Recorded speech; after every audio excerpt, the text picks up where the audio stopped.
doctor. Na said, glaring at his godmother. You're still a brat, Sunyunit said as she made several marks on his file. You're healthy, no STDs, and other than eating better, you could put on a couple more pounds. What is it with pilots thinking they need to be thin? Na grabbed his shirt. Sunyunit paused, looking at the necklace around his neck, and smiled. You still have it. Of course, I won it from you fair and square. Hade smiled at her godson's grin. Go on and tell Shazan to send in Yamanaka, she said, rapping him on the shoulder. I'll see you later, brat. Later, Bar-chan, he said as he escaped a backhand slap that he knew would have put him into the steel wall again. He entered the waiting room behind Shazan and saw Ino was looking nervous. What was with all the yelling? The blonde asked, getting to her feet. Disagreement with the doctor. Na said, you want me to wait for you, Ino? She looked nervous and then nodded. You don't mind, Na, the spiky blonde said, taking a seat again. Give the old hag 14 and ignore her demeanor. She's just cranky. Shazan looked at the young pilot and shook her head. You're lucky she likes you, Na. The blonde smiled at the brunette after Ino was in the exam room. So, how you doing, NC-han? We're kept busy with all the pilots and crew. Even with the mechanized help, we're kept pretty constantly on the go. She was at the desk working on the computer. I'm sorry we missed your graduation, Shazan said. Na shrugged. I do have a gift. I was going to send it out on the next shuttle, but then I heard you were coming here. Na looked at the woman he considered a sister. Why don't you come by later and I'll give it to you? The brunette said, and I'll make dinner. How? Na asked. Shazan smiled. I share Lady Sun's quarters. As a command level officer, she has her own quarters and comes with a kitchen and a second room. I'm going to regret asking, but how are we pilots bunked? Na asked. Usually in a room about the size, just big enough for a bunk, A desk, a footlocker, and a locker. Shazan said. Na groaned. Basically a closet. Shazan nodded. With the turnaround on fighter pilots, bunks aren't really considered. Shazan looked sad. Well, I won't be blown up so easily, Na said with a grin.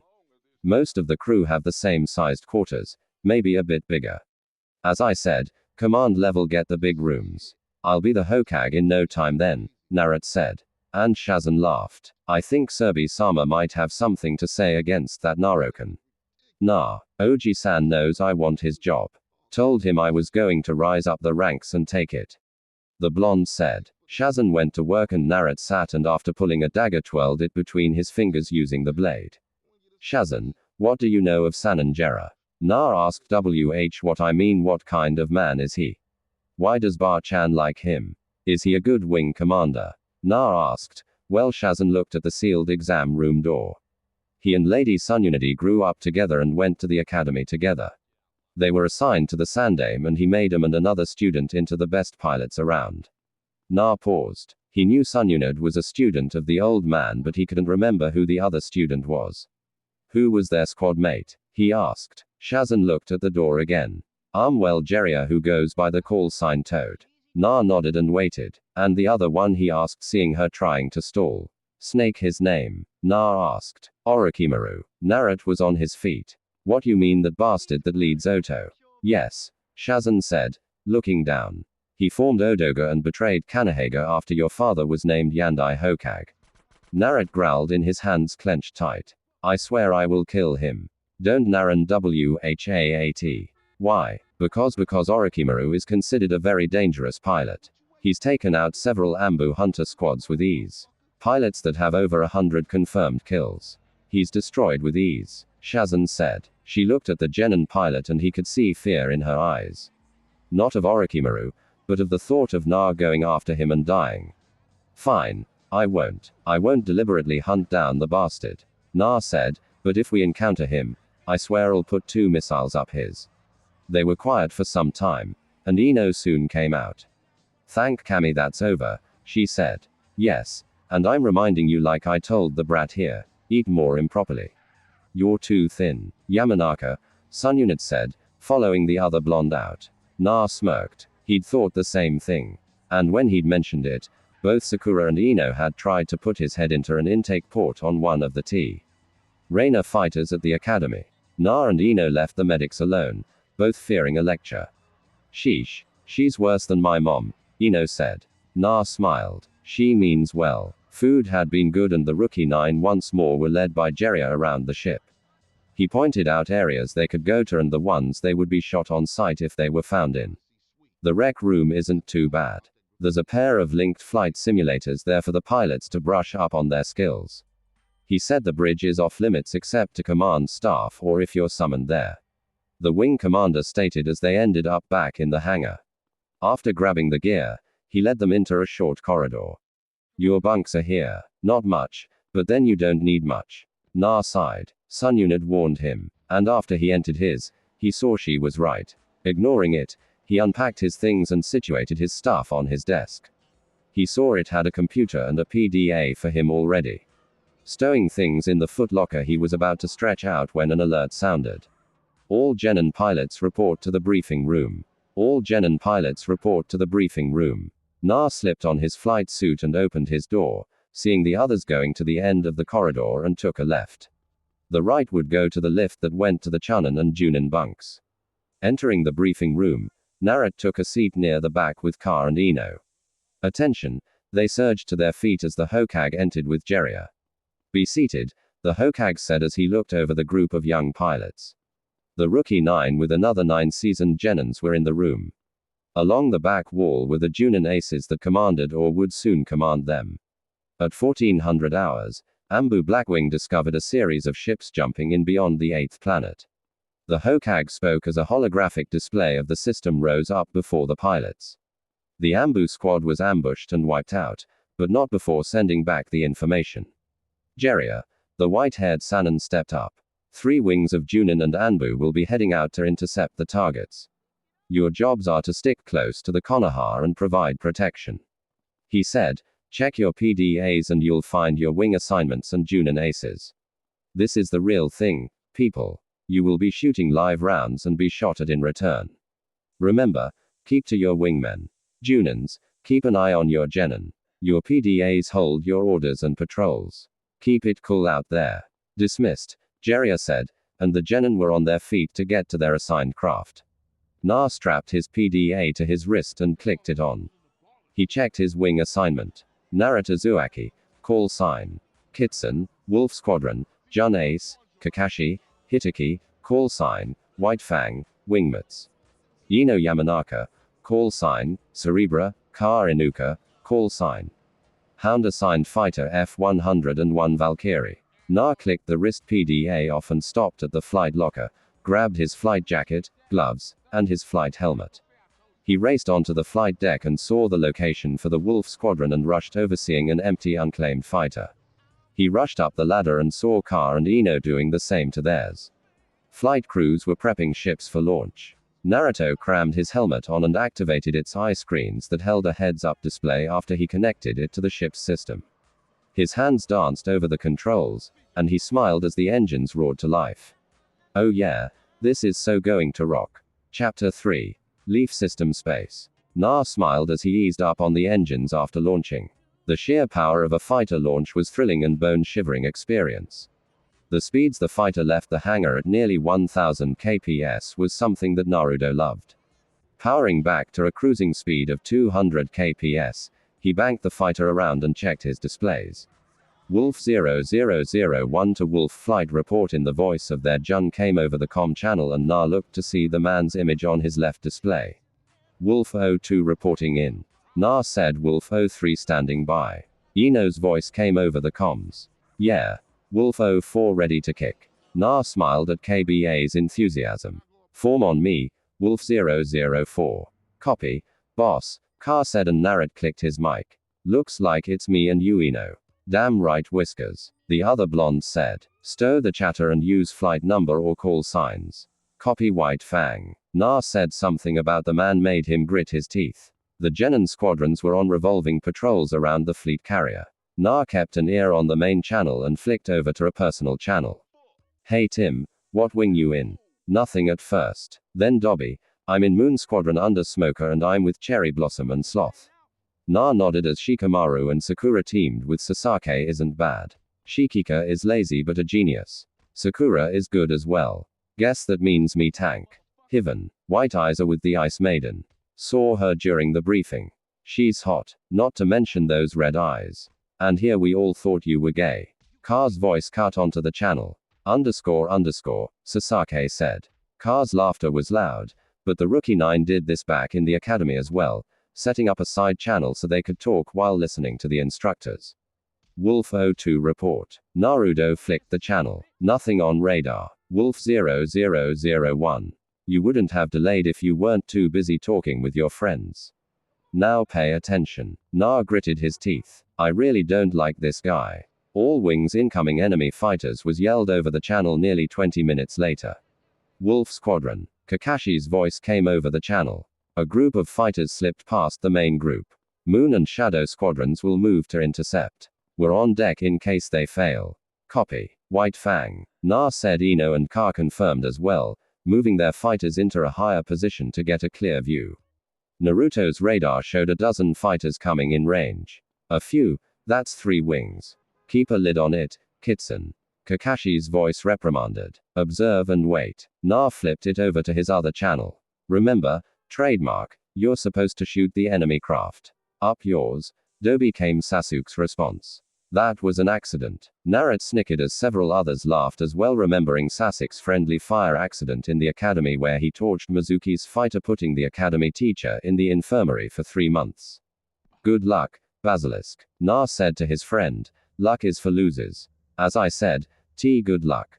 KBA howling laughter told him the rest of the Rookie 9 heard him. Ah. Life is good. I know Sakura will get me for it later, but damn, Sasuke needs his ego popped. He listened to the calm channel. Moon Squadron engaging. Na watched with one eye on the radar as the VF-101 Valkyrie fighters cut across the blackness of space. Soon he saw space light up with hot laser beams from the lightning guns. His hand clenched the flight stick and he wanted nothing more to race in there and help his friend. There's too many. Sakura's panicked yell came over the comms. Steady Cherry Sasek's voice came back. Moon 3, cover me. Copy Basilisk came Shikamaru's lazy reply. Smoker, where the hell are you? This is Meat Tank. My starboard engines. The radio chatter was fast and Naruto was getting frustrated. His friend and classmates were being ripped apart out there and his squadron was sitting there doing nothing. Ice to Fang, they're breaking through. Came John and Yui's voice. Copy Ice Maiden. Kakashi's response. Wolf Squadron move to intercept.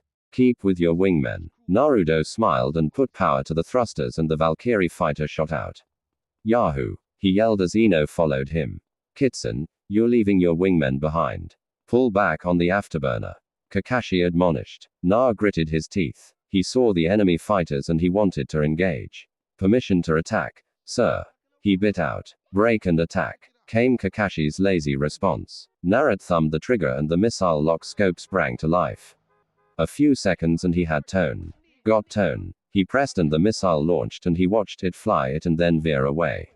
What the hell? Kitsun break right. Kakashi ordered and Na did as Kakashi's lightning guns zapped out and Na watched as the beams arched away at the last second. A gravity shield, Kakashi said. Kitsun, pull back. We need to work on a plan. A what? Na asked. It bends the air around the fighter.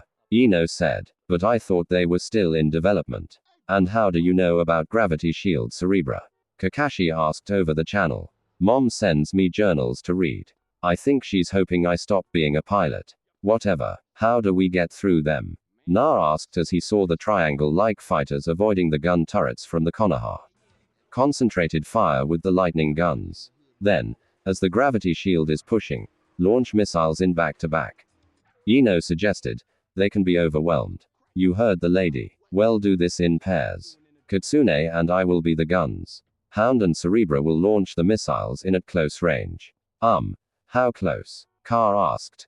75 meters. That's only 225 feet. Car yelled. Yes, but it will not give the gravity shields a chance to alter to deal with the missiles. Kakashi said, who cares how close? Let's do it. The Konoha is taking fire now. Na said. Kakashi sent the plan to Moon and Shadow Squadron. Jonan, well, tell you how it goes. Do that, Fang. Came Ice's response. Na was several meters ahead, and he thumbed the weapon selector over. He fired, going for continuous fire. Now, Cerebra, he yelled. Seeing the distortion, the pair of missiles raced past one just behind the other, and white. The gravity field diverted the first missile. It still connected, and the second one was dead on, and the enemy craft exploded. Scratch 1. Na as his guns recharged to full. Scratch 2. Came Car's yell, good job, Wolf Squadron. Kakashi said. Na saw that soon the red dots vanished as the other squadrons copied them till there was nothing but friendly blue dots on the radar once more. Our ports coming in now. The Chunin and Ambu squads report that the enemy ships have jumped back out of the system. They're coming back. The voice of the communications officer from the Konoha said, all wings, return to base. Na eased up on the flight stick and took a deep relaxing breath. We did it. Our first flight and we kicked. The blonde pilot thought as he maneuvered in for a landing. But how many pilots did we lose? He thought, remembering hearing Sakura's yell and Choji's reported engine failure. He glanced at the radar and saw 2 fighters were missing. A hollow feeling formed in his stomach and he knew it wasn't bad milk. Wolf 02 have the ball. Copy. Naruto said to the deck officer. He angled his fighter and brought the engines down as he came in. He hit his reverse thrusters and the Valkyrie stopped and hovered before touching down on its landing struts. Naruto sighed as he popped the hatch and pulled off his flight helmet. He stowed it on the console where it would now wait for him. Flipping over the side, he found the handholds and shimmied down as flight crews went to work on prepping his fighter for the next time. That was close one. He looked over and saw a tech in coveralls. He was an older man with gray hair and a bit of a gut. Who are you? Na asked. You can call me Pops. I'm your mechanic. Na smiled and shook the man's hand. Nice to meet you, Pops. I'll pull your flight recorder and load it into the system. I'll have one of my boys put your call sign on it as well. Thanks, Na said. Just remember, Kid, don't bring it back in a condition I can't fix, and we'll get along great. I will. Na watched as Pops got the crew to work on refueling the fighter and checking and rearming the weapons. He walked over and saw Ino climbing out of her craft. Ino, they're fine. Na, while you were landing, I got Sasuke to tell me both Sakura and Choji managed to eject. Her evac shuttle is out to get them now. Na sighed in relief. Come on, Whiskers. You can buy me something cold after I've had a shower. Na was to the lift when he turned and saw Kakashi talking to whom he figured were Ice Maiden and Smoker, probably talking about their new squadrons. Na shrugged it off and followed Ino, getting off the flight deck as more ships were landing and not wanting to be in the way of the flight crews. Car was already in the lift and he was bouncing with the same excitement Naruto felt. That rocked. Easy doggy. We don't have Scotch Guard on the lift yet. Screw you, Ino. Pass. You're not my type. The blonde fired back as the lift doors closed. Na smiled. Life is good sometimes. Chapter 4. TCS Konoha Rec Room. Car laughed loudly as Naruto glared at the simulator. Ino was sitting with Sakura and the two were discussing something that the boys didn't catch. Both Sakura and Shoji had been checked out by Sununit after being retrieved by the shuttle. Neither suffered any side effects from being ejected from their crafts. Shoji's had been towed in, the engines being overhauled as they spoke.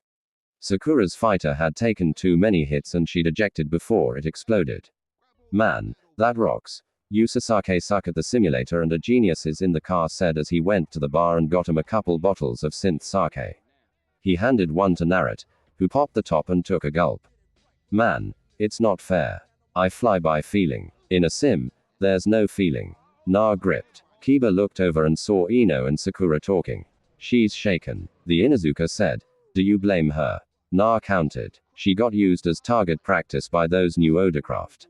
Car sipped his beverage. I hope they don't have a lot of those gravity shields. Well, get pondered if they do. Na agreed. It takes too much to get them. They both looked up as the doors opened. 3 people entered. A young woman with her hair in buns that reminded Naruto of a panda. A pair of cold white eyes and long hair. A Hyuga. Na thought. Hinata never said she had family on the Konoha. His blue eyes scanned to the last person. His black hair was cut in B-shaped and Na froze, seeing the biggest bushiest eyebrows he'd ever seen. More raw recruits. The Hyuga said, and Na looked at him. Raw. Nothing. We saved the Konoha. You got lucky as all. I hear it took 4 of you to bring down 4 fighters. The girl put a hand on the Hyuga's shoulder. Ease of Nay. We're all on the same side here. Little snots, Nay said. Fate has decreed that you shall never reach status. What are you babbling about? Na asked. Look at the board, brat. You'll never catch my counts. I am the best genin on the Konoha, and they will promote me before too long. Nay, that is no way. The bushy-browed pilot was saying, but stopped when he saw Sakura looking at him, or more to be exact, his eye. Brows. You are truly a vision. I am Rock Lee Green Beast. Might I have the name of the woman who is an angel that has been delivered upon us? Sakura was freaking out. Did those eyebrows just move in opposite directions? It winked at me. Oh. The woman with the panda-like buns smacked him across the back of the head and looked at Ino and Sakura. Ignore him. I'm 1010 Edge. We're in Fire Squadron under GDA. Sakura Haruno Cherry Blossom. I'm in Moon Squadron under John and Asuma Sutoi. 1010 looked at Ino Yamanaka Cerebra Wolf Squad under Kakashiaki. 1010 groaned ARJ and our rivals. I have a feeling we'll be flying a lot of patrols together. Take that back, you white-eyed bastard. Car snarled. They turned to see Na holding Car in his seat. Both were glaring at Neji, who had a smirk on his face. 10n10 side-eat. He always does this. He's going to get us in trouble again. What do you mean? Sakura asked. He's going to challenge them to a duel. Both pilots then fly out and with weapons powered down dogfight. Neji's count on the board is just the enemy. If you count friendly targets, it would be double.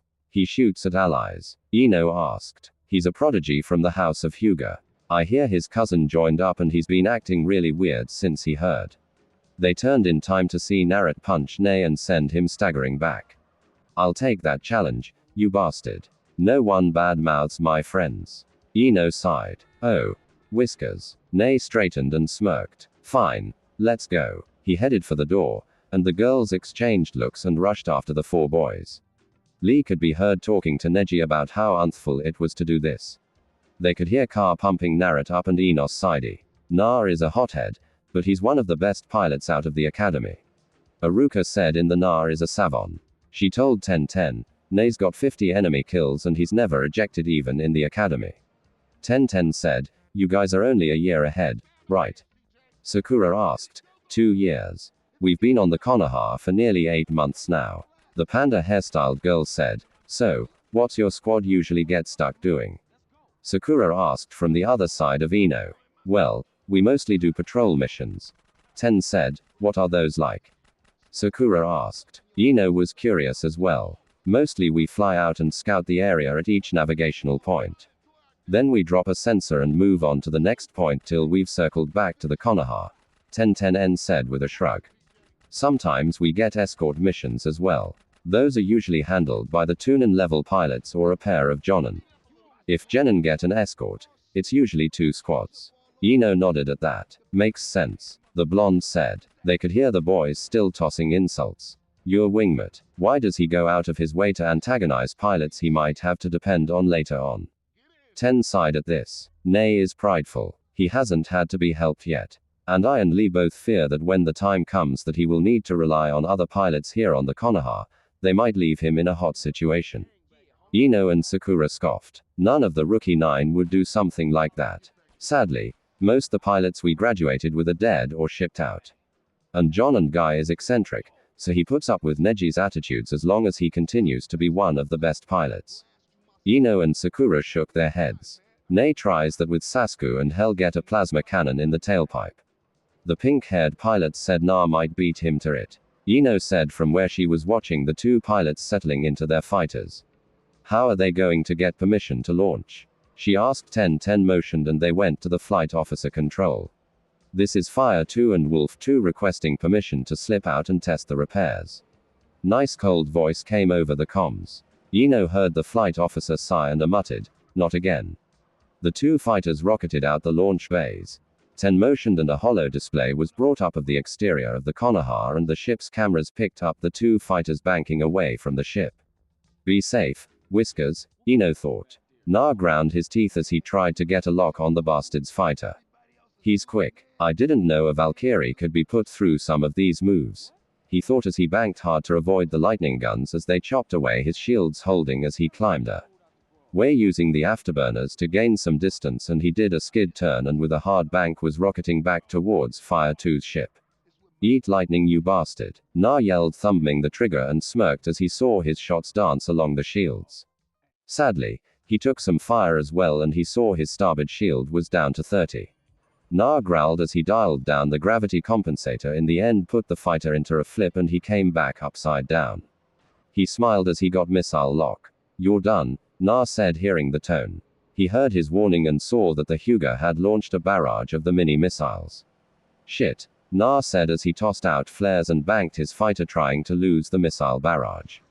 I hate multi-warheads, he muttered as he dropped another flare and put his fighter into a deep dive. His shields took a hit and he saw that Nei was coming at him from 7 o'clock position low. Give up now, Kitsune. Fate has decreed you lost. Nice voice taunted him over the secure channel. Bite me. Fate is for the weak. In his Neji's white eyes narrowed and he growled. Since he was little, and his father told him that it was his fate and destiny to protect the main family, Neji had taken his father's words to heart. He blamed the main family for the death of his father. He blamed his uncle for leaving his father's fighter behind while the family's private ship made an escape through the nearest jump gate. The black box recovered later showed his father taking out a dozen Kumo fighters before his shields failed and his fighter took a series of direct hits, one of which destroying the before he could eject. Oracle Neha believed in fate and destiny. It was all his father had left him that day. Entering a series of commands, Neji powered up the lightning guns to maximum discharge. It is your destiny to die here, Kitsun. Fate has passed your sentence for your transgressions. Nei said coldly. Ino pulled hearing Neji's cold words. H's powered the guns up to max. A tech yelled. Sakura next to Ino shuddered. Naruto's shields aren't charged up enough to take that. It'll blow him to bits. Nei stand down. The deck officer said into the calm link. 10 was looking at the display. Don't do it, Nay. She muttered. Oracle, this is control. Stand down. Power your systems down and land. The officer said. A tech shook his head. He's not responding, sir. Status on Uzumaki's ship. It wasn't fully refitted since his last flight. He couldn't add more power to the shields or weapons if he wanted to. The deck officer slammed his fist down on the console. Override Oracle's fighter. Send the shutdown codes now. He ordered. Shutdown codes. Sakura asked, looking at 1010. The older girl nodded. All Kanehage craft have override codes. That way, if there is something wrong with the pilot or they go rogue like some have in the past, their ships can be taken over by the ship's computer and forced to land or detonate. Codes being sent, a tech said. Too late. Another reported he's firing. Ino gasped as the image of Naruto's fighter flickered out of existence. Whiskers. Ino's mind screamed. Chapter 5. Ino screamed. Space. Nay. And thus ends another loser. Fate keeps giving me fools to remove and they die far too quickly. He thought. Nay, however, made a rookie mistake and had taken his eyes off his radar. Aboard the Konoha in the control tower. Eyes widened as Naruto's fighter disappeared from the screen. Sweet Kami. The deck officer said the Hokage will kill him for sure. A tech said. Ino dropped to her knees. Whiskers as tears slipped down her cheeks. She remembered all the time spent with him at the academy, the times he would sneak her out and they would watch the sunset from a cliff outside the academy, or the times he would make dinner for her. She remembered that time she entered him in a karaoke contest and he'd sung a love song just for her. What the hell? She looked up and saw the transponder for Naruto's craft reappear. I'll be damned. He did a micro jump. The deck officer said. Back in space, Nay was congratulating himself for ridding the fleet of another weak pilot when his shields took several direct hits. What? He looked at the radar and it indicated the target was right on top of him. He looked up and saw nothing below. He spun the fighter and saw the fighter coming at him, its guns chopping at his shields. Don't count me out yet, you bastard. Naruto's voice came over the comlink. Neji was going to respond when the ship's systems went dead. No. He pounded on the HUD. Don't take away my victory. Uzumaki, this is Konoha flight control. Stand down. We're brining Oracle's fighter in. Land your fighter. Closed his eyes. Copy control. He wanted to rage. He wanted to take a shot at the disabled fighter, but he saw the power go out and knew it wasn't from him. You and I will have a discussion with my fists. You white-eyed bastard for trying to kill me. Thought as he positioned his fighter for landing. I'll kick you for sure. Jiraiya stood in his office, the two Genin pilots standing before him at attention. He'd gotten word of what happened and he was not pleased. He looked at the blonde, then at the Hyuga again. He said, damn it, Oracle. I am really trying to think of a reason not to shoot you out an airlock. This attitude of yours is a detriment to the whole damn ship. Nay remained silent. And you? He looked at if not for the Hokage speaking up in your defense. I would have you booted off this ship faster than you could said. Ramen. Opened his mouth to argue that he hadn't asked for special treatment.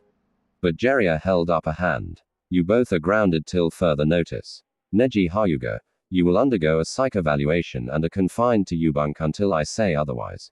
And Uzumaki will be scrubbing pots and pans. Cursed. It was the one punishment he hated back at the academy, and it seemed that his new wing commander loved it as well. Dismissed, Jiraiya said, and after the two Genin left, he sighed and sank down onto his chair. I hate my job. He looked at the screen where the battle between the two was replaying. Geez, good. He performed a perfect Hiroshin maneuver and even with weakened weaponry had reduced Oracle's shields. To the point that another shot would have taken him out of the fight. Jiraiya sighed. He knew both Sunyunid and the Hokage cared about the kid, but he was a fighter pilot and he couldn't allow him to do this. Shaking his head, he didn't look forward to hearing from Lord Hyuga about his nephew shooting at another friendly pilot. Maybe I should pull him, but we need pilots badly. Jiraiya sighed. Maybe I should ask the old man. Ino was waiting and once came around the corner, she pulled him into a hug. You stupid barker. Don't do that to me again, she said, crying into his shoulder. I thought I lost you. And she sobbed as she fisted his flight jacket in her hands. I'm here. I'm okay. Anakin, said, holding her and rubbing small circles across her back. You can't do that again, Neji's insane. He doesn't care about friend or foe. So guys, what do you think about this Naruto story? Tell me your opinion in the comments. And if you want more Naruto What If stories, make sure to subscribe to Universe of Naruto. Thanks for watching.